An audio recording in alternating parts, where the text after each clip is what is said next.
Abonnez-vous et cliquez aussi sur la petite cloche de notification pour ne rien rater de nos prochaines vidéos. N'oubliez pas de partager aussi la vidéo et de la liker. Chers amis, merci encore une fois au prélat, parce qu'à l'heure où nous parlons de la question togolaise aujourd'hui, il se déroule à Ouagadougou le procès de Thomas Sankara, un chef de l'État assassiné dans l'exercice de ses fonctions. Donc, à travers les prémonitions du prêtre et de l'archevêque, espérons aussi que ce jour viendra où nous assisterons aussi au procès de ceux qui ont mutilé et assassiné Sylvanus Olympio en janvier 63.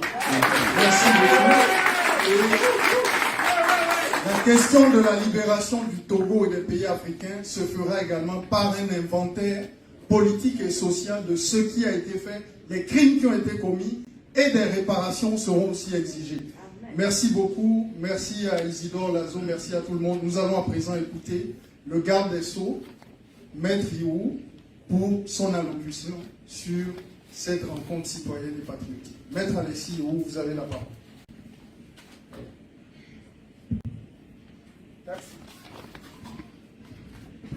Je voudrais d'abord remercier tous les compatriotes qui sont ici ce soir. Enfin, c'est après-midi. Un hommage particulier aux organisateurs qui ont pris de leur temps pour pouvoir nous accueillir aujourd'hui. C'est vrai que nous n'avons pas l'occasion de nous voir souvent, mais il y a une seule personne qui arrive à nous rassembler sans que nous nous posions des questions. Cette personne, c'est le prélat.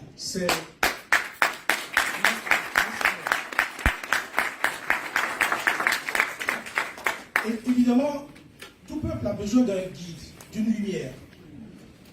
Et nous avons cette chance d'avoir ce guide-là. Et non seulement nous avons ce guide, mais c'est un guide éclairé, un guide qui est l'ultime pour nous. À son âge, la plupart, la plupart des gens se reposent. Depuis l'année dernière, la plupart des gens se reposent. Nous devons nous mobiliser pour le soutenir. Et lui, il a choisi d'aller au combat. Voilà. 92 ans. Aller au combat avec son arme. Son arme qui a son cœur, en réalité. Et c'est sur ce sillage qui s'inscrit et nous le suivons. Alors j'invite tous les Togolais. Nous qui sommes ici aujourd'hui, on est un peu, je sais qu'il y a plus de Togolais que cela, il a remarqué à juste titre, mais j'invite tous les Togolais de tout part dans le monde de s'inscrire dans la lignée de son Excellence, Monseigneur Panicot Ojo. Il fait ce travail-là pas pour lui, il le fait pour nous, pour nos enfants, et pour nos futurs petits-enfants. Donc, voilà l'introduction que je voulais vous donner avant de vous faire la déclaration qui m'a été confiée, qui est en fait une déclaration qui retrace, comme l'a dit tout à l'heure M. Dessous, l'histoire du Togo. C'est quoi le Togo en réalité? Qu'est-ce qui a fait de notre pays qu'on en est arrivé là? Alors moi, il y a une chose qui m'a frappé particulièrement, dernièrement, j'ai observé les bannières des 52 États africains. Vous savez, la bannière, les représentations. Il y a qu'au Togo, où on a deux animaux qui se font dos. Ils font dos. Les deux lions font dos. Tous les autres pays, parfois, j'ai regardé par exemple, l'Ouganda, ce n'est pas le même animal. Vous avez d'un côté une chèvre et de l'autre un oiseau. Ils se font face. C'est-à-dire, c'est la construction ensemble. Alors je ne sais pas, je ne suis pas devin, je n'ai pas de prémonition, je ne sais pas. Un jour, il faudra qu'on se rende compte, qu'on se dise, nous allons retourner nos animaux. C'est-à-dire, nous devons nous faire face pour construire ce pays ensemble. On s'est trop éloigné l'un de l'autre. Comme dans toute Donc, l'Afrique. chers amis togolais, le Togo est un cas d'école dans le monde. Et c'est vrai, c'est un cas d'école.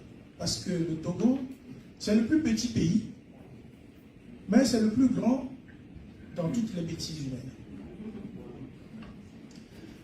Donc il est le plus grand au monde, non seulement pour ployer sous le joug le plus long régime héréditaire, dictatorial et capitocratique du monde, et notamment après celui de la Corée du Nord, mais aussi pour l'ampleur des charges de basse vibration sur Terre, c'est-à-dire surtout la basse besogne qui se passe toujours au Togo, la récurrence des puissants mouvements populaires de contestation au prix de plusieurs centaines de vies humaines sacrifiées sur l'autel du pouvoir à maillage international prédateur et sanguinaire.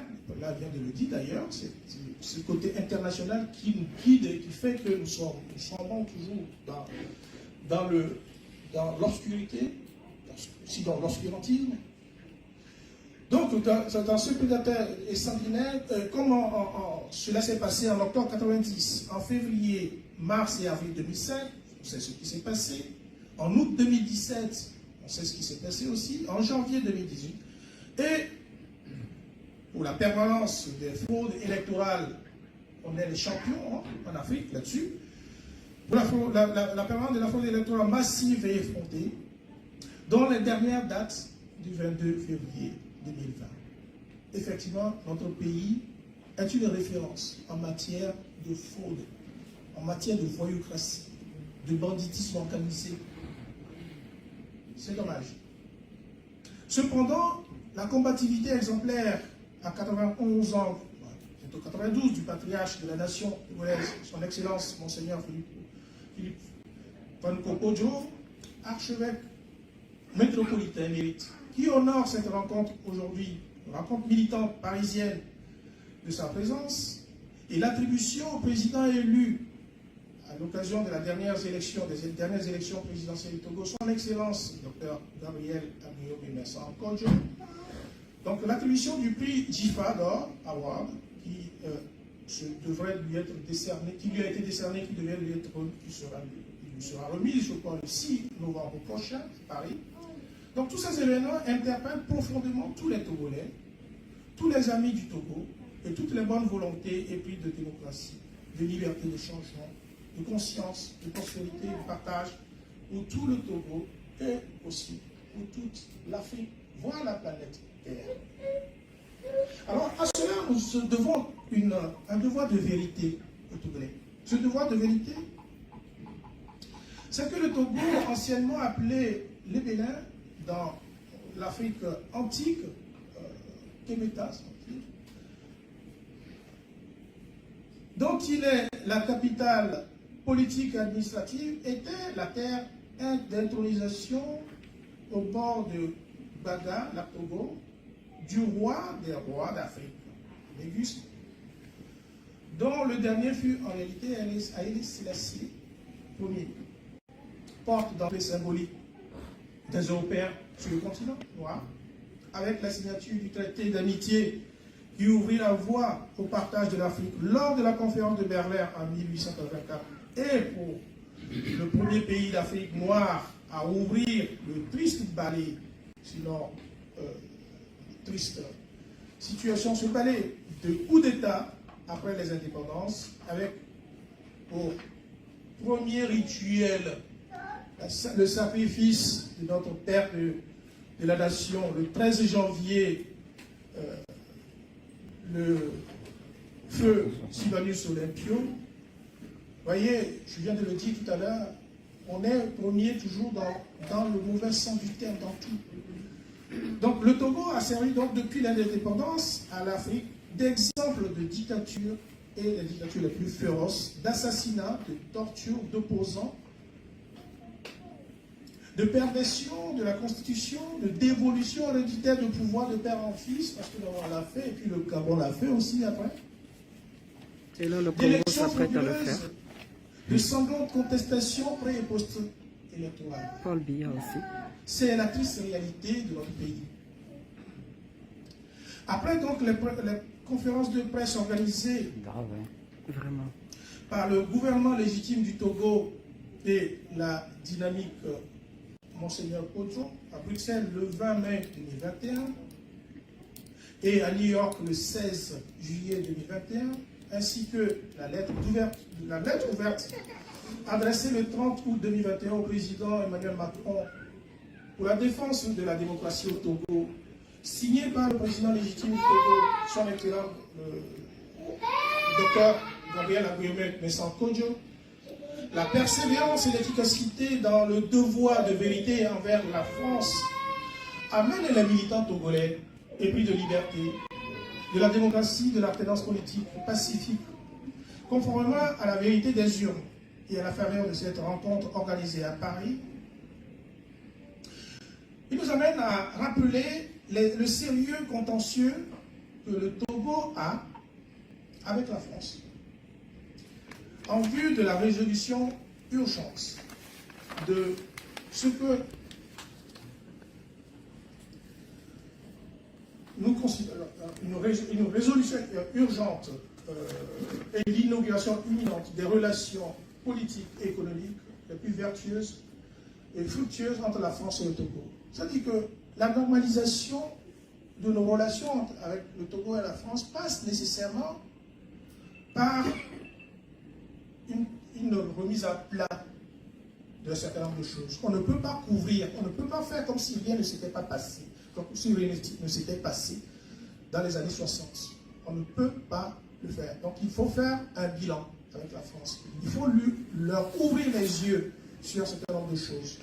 Donc en effet, après, bien sûr, la défaite, parce que l'histoire du Togo date de très longtemps, après la défaite de la Prusse, qui a établi son protectorat sur le Togoland en 1884, de 1884 à 1914, c'est la Première Guerre mondiale, et dès sa création en 1919, et conformément au traité de Versailles, la SDN, la Société des Nations, hérita de la responsabilité entière du Togoland jusqu'à sa dissolution en 1946, avant de transférer cette responsabilité à l'ONU, créée en 1946. Donc, dès que la SDN hérita de cette responsabilité du Togoland, elle créa envers ces populations un premier contentieux en aggravant leur division administrative et politique.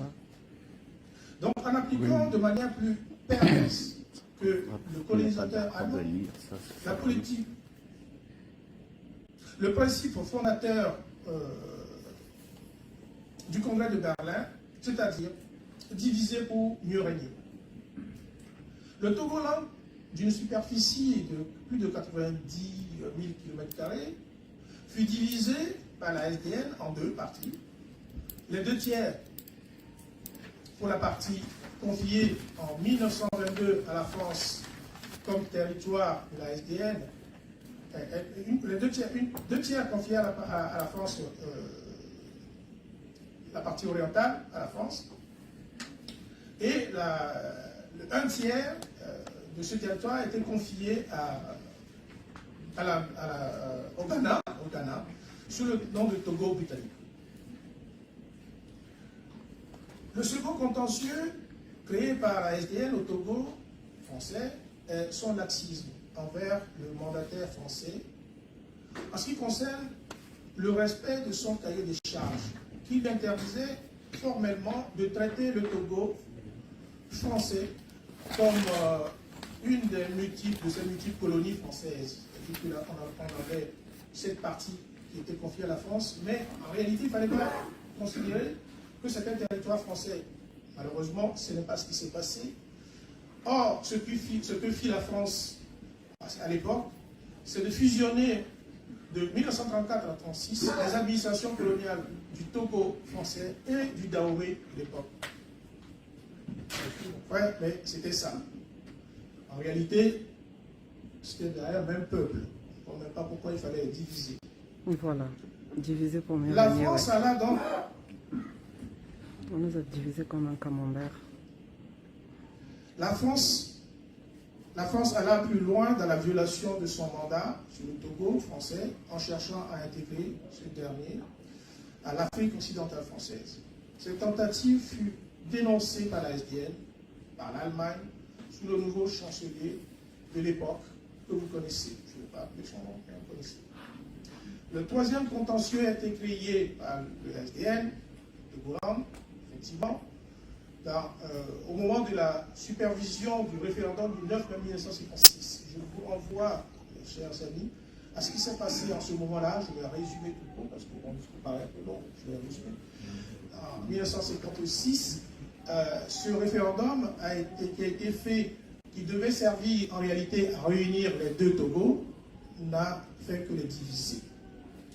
Le Togo vécut un quatrième contentieux qui est celui du silence assourdissant, de l'inaction de la France depuis l'assassinat lâche et crapuleux du 13 janvier 1963 du père de l'indépendance togolais, abattu à bout portant face à face par un militaire français qui a tiré sur lui alors qu'il était désarmé. Ce crime reste encore aujourd'hui à élucider. Un cinquième contentieux, et c'est le dernier, qu'on peut le mentionner entre l'ONU et le Togo, est l'inhumanité dont fait preuve l'ONU aujourd'hui, unique responsable de la situation historique du Togo. Et notamment, lorsqu'on sait que l'ONU a demandé un rapport en 2005 à l'occasion des tueries à la suite de la prise du pouvoir de façon illégale, irrégulière, totalement ubuesque de celui qu'on sait aujourd'hui, le fils de Yadema et compagnie, qui disent qu'il faut l'assigner. Ce rapport que l'ONU avait commandé faisait état à la base de 1500 morts. Puis, l'auteur du rapport, pratiquement, lui a dit, bon, écoutez, ce serait mieux que vous voyez votre chiffre à la baisse pour faire un peu fun. Ce qui est une injure à Togolais. Et ce rapport, effectivement, a ramené les morts à 500. Pour ma part, que ce soit 500 ou 1500. Ce sont des morts. Ce sont des morts. C'est un mort de plus. Ben oui. La France, donc, avec cette complicité et avec cette complicité avec la communauté internationale, maintient aujourd'hui le Togo dans une situation que vient de décrire un peu le prélat, que vous connaissez, que nous connaissons, et notre but, notre rôle, c'est de faire en sorte que nous puissions en sortir. Nous ne pouvons pas accepter continuellement que la constitution togolaise soit violée. On nous dit que nous sommes dans un pays d'état de droit, mais en réalité, on n'en voit pas. Et donc, ce contexte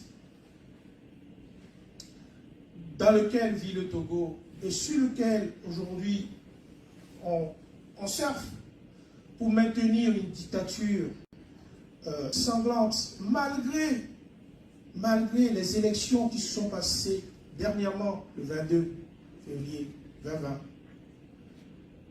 cette situation ne peut perdurer, chers amis. Le président sortant, moi j'évite toujours d'appeler son nom, le président sortant qui est toujours sur place n'a bénéficié en réalité d'aucune reconnaissance nationale.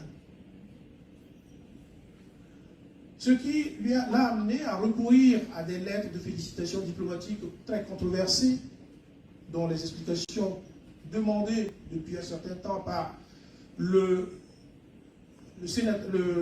député français Sébastien Nadeau, n'a reçu aucune réponse. La responsabilité internationale de la communauté internationale, elle est grande en ce qui concerne le Togo. En sa qualité d'ancienne puissance de tutelle au Togo, et compte tenu des multiples responsabilités dans la fondation et dans la permanence jusqu'à ce jour du régime héréditaire dictatorial et sanguinaire du cinquantenaire togolais, qui a plongé ce peuple martyr dans la misère économique, sociale et morale, la France a permis au monde et à toutes les institutions du monde la plus grande responsabilité morale qu'elle a permis que cette responsabilité morale qu'elle a envers le peuple togolais continue en réalité sous le poids d'une diplomatie très tronquée, de faire en sorte que le Togo reste en dessous de l'eau et que la démocratie tant rêvée par les Togolais ne fasse pas jour.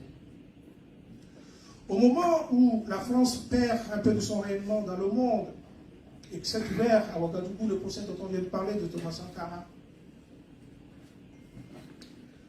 au moment où ce procès s'ouvre et que, aussi à Montpellier le 8 octobre dernier, l'opinion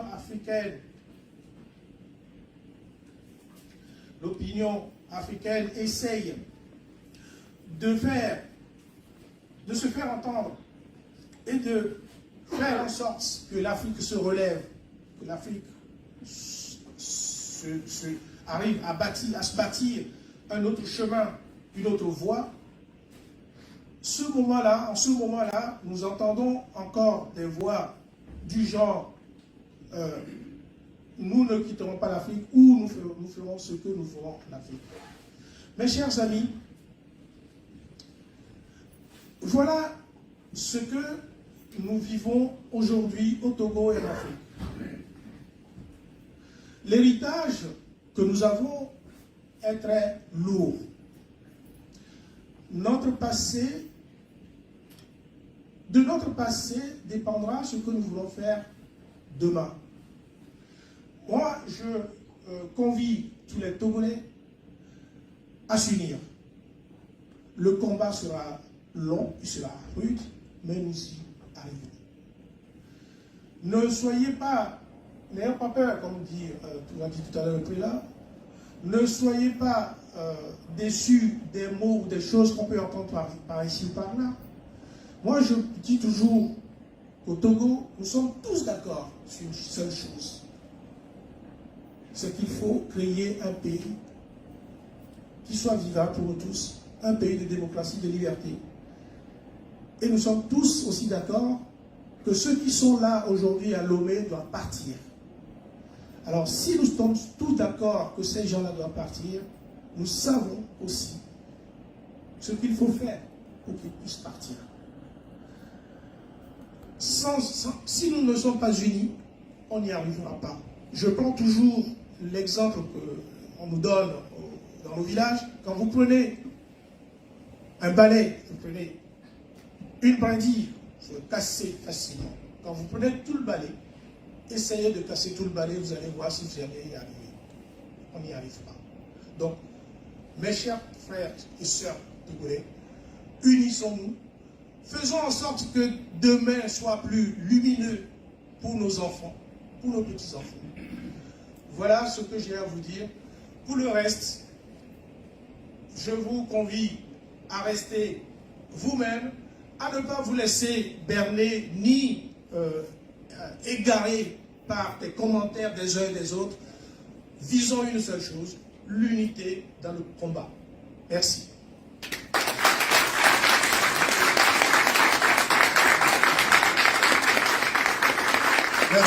Merci.